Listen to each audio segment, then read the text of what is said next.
Hello, my name is Diana and this is my first video for my channel, and today we are going to review the simple future tense.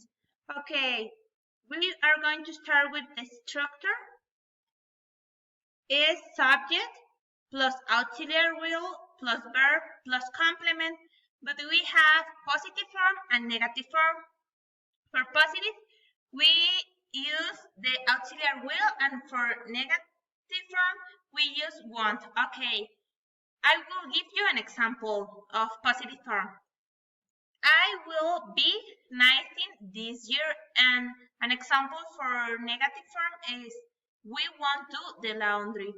And we have some use of the simple future tense. For example, we use to predict something in the future. And this is example, it will rain tomorrow. Also, we use the simple future tense to talk about a certain fact in the future. For example, the president will serve for 4 years. And we use to express a decision or promise. For example, I will pay my bill tomorrow. And finally, we use for to give orders or instructions. We have two examples. The first one is you will follow my instructions, and the second example is you will do my homework. And that's it.